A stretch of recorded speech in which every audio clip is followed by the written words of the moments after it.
दोस्तों नमस्कार। आपका मेरे चैनल में स्वागत है। आपसे प्रार्थना है कि आप मेरे वीडियो को लाइक करें, शेयर करें और मेरे चैनल को सब्सक्राइब करें। चलो शुरू करते हैं। आज पार्लियामेंट में एक ऐसा रिकॉर्ड स्थापित हुआ है जो भारत के स्वतंत्र भारत के इतिहास में पता नहीं स्वर्ण अक्षरों से लिखा जाएगा कि काले अक्षरों से लिखा जाएगा। दोस्तों आपको मालूम होगा कि 13 दिसंबर 2023 को दर्शक दीर्घा से लोकसभा के अंदर 2 लोग कूद गए थे और उन्होंने वहां पर कोई स्मोक बम टाइप चीज को खोल दिया था और जिस वजह से लोकसभा के अंदर धुआं हो गया था। उस दिन से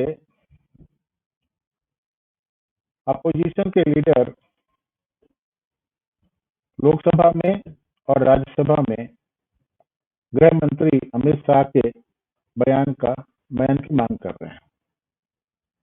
लोकसभा और राज्यसभा यानी पार्लियामेंट की जो सुरक्षा है वो पार्लियामेंट सेक्रेटरीट के अंदर में आती है और उसका इंचार्ज जो है वो लोकसभा के स्पीकर।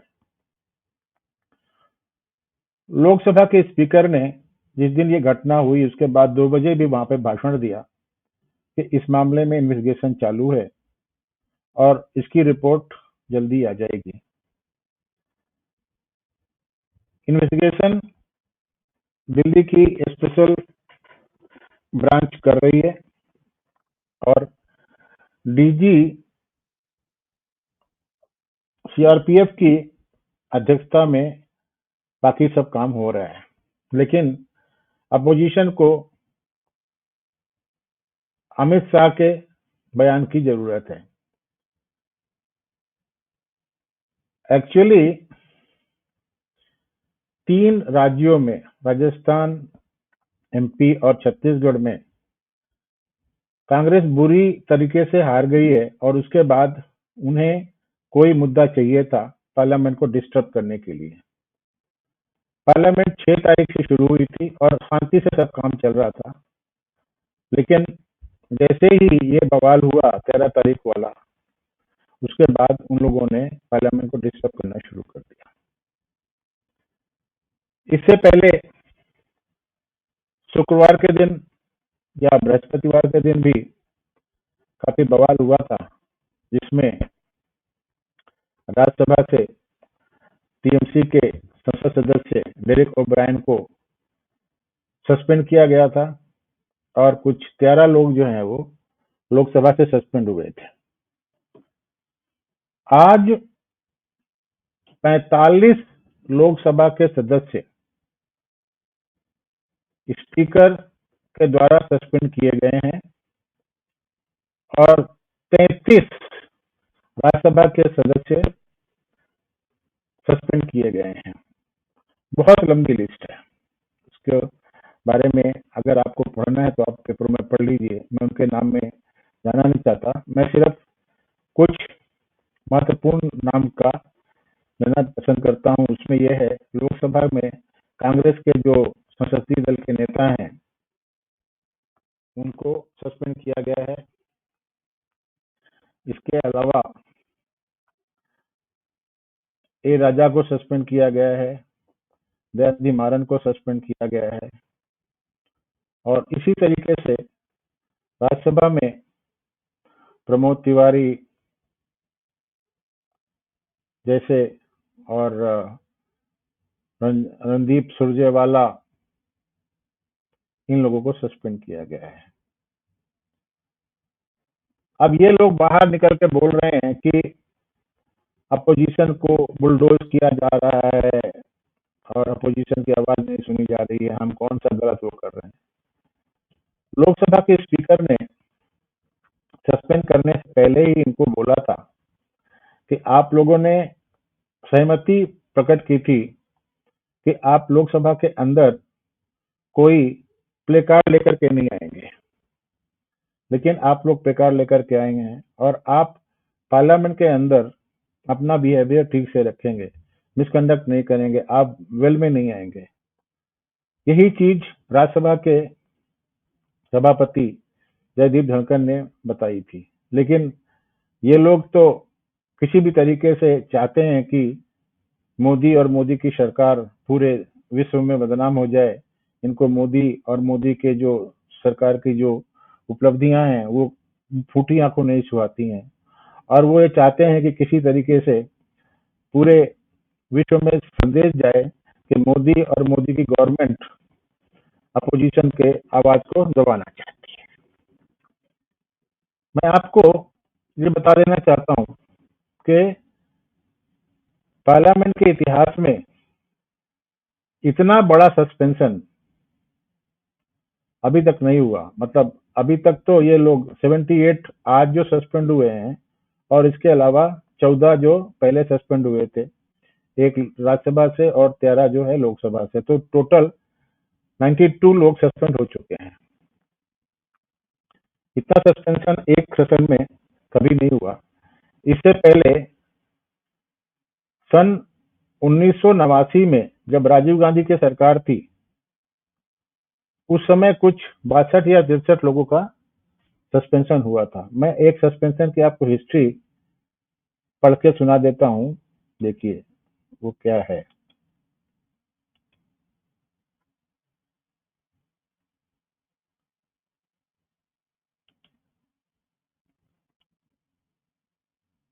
ये देखिए, इसमें यह है, सस्पेंशन की हिस्ट्री बता रहा हूँ। Here are the other major instances, जो भी है उसके पहले तो ये बोल रहे हैं कि राज्यसभा कैसे में एमपी कैसे सस्पेंड होता है और क्या होता है। Notable instances of MP suspension: 8 opposition MP suspended in सितंबर 2020। ये 8 एमपी सस्पेंड हुए थे, उसमें डेरेक ओब्रायन साहब थे, संजय सिंह थे, ये लोग सस्पेंड हुए थे। उस समय ये लोग किसानों का जो बिल आया था उसका विरोध कर रहे थे,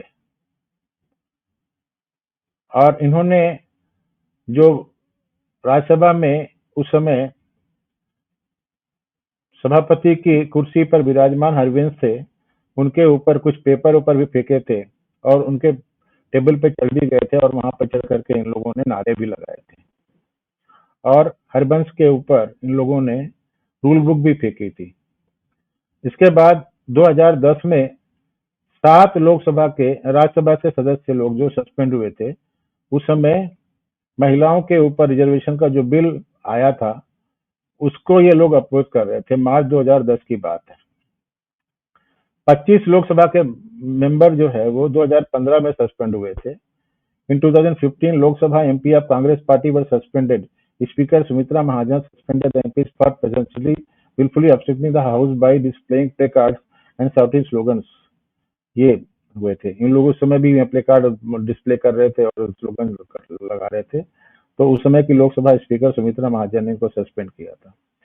8 लोकसभा के एमपी 2012 में सस्पेंड हुए थे। 2012 में कांग्रेस की सरकार थी। इन अप्रैल 2012 8 members were suspended for 4 days from Lok Sabha, according times of India, ऐसा ही बोल रहे हैं। 12 लोकसभा मेंबर सस्पेंडेड इन 2013, ये भी उस समय कांग्रेस की सरकार थी। 63 MP in Lok Sabha suspended in 89। 15 मार्च 1989 को 63 लोकसभा के एमपी को सस्पेंड किया गया था एक वीक के लिए, जो इंदिरा गांधी की ठक्कर कमीशन की जो रिपोर्ट आई थी, और इसमें भारत के जो बाद में प्रधानमंत्री बने थे वीपी सिंह थे, उनको भी सस्पेंड किया गया था। तो ये इनकी कहानी है। तो ऐसा कुछ नहीं है कि ये पहली बार सस्पेंड हुए हैं। अब ठीक है, अपोजिशन के पास में मोदी सरकार के खिलाफ बोलने के लिए कुछ नहीं है, तो अब ये खुराफात कर रहे हैं। और मैं थोड़ा सा ये भी दिखा देता हूं आपको कि ये जो राज्यसभा में सस्पेंड हुए हैं वो लोग कौन कौन है, थोड़ा देखते हैं कौन कौन है उसके बारे में देखते हैं। बस दिखाई देता है तो ये देखिए,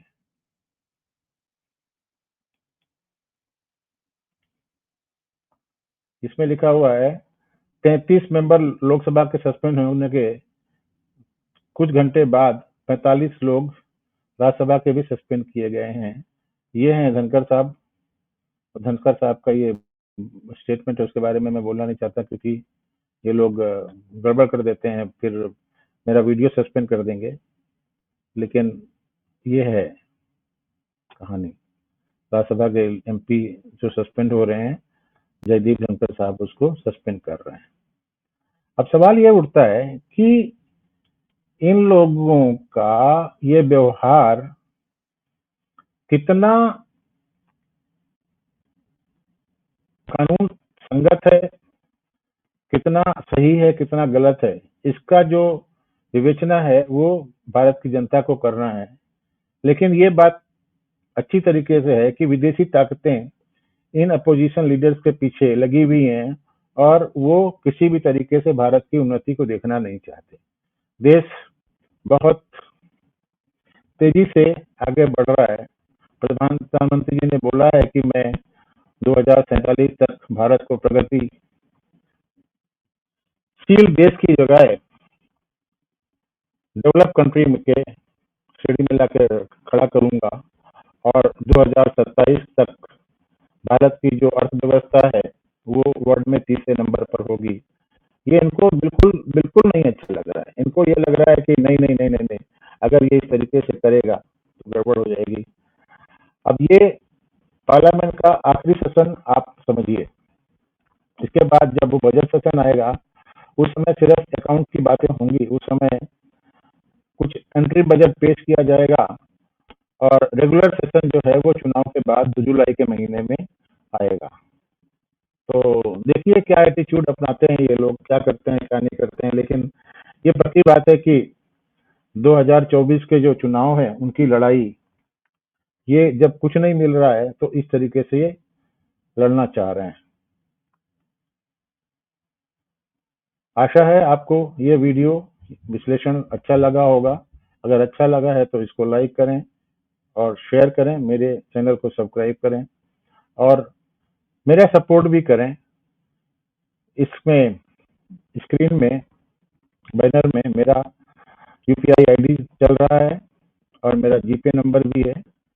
इसके अलावा आप यूट्यूब में मेंबर भी बन सकते हैं, वहां पर भी ज्वाइन कर सकते हैं। तो मिलते हैं अगले वीडियो में किसी और मुद्दे के साथ। तब तक के लिए नमस्कार, जय हिंद, वंदे मातरम।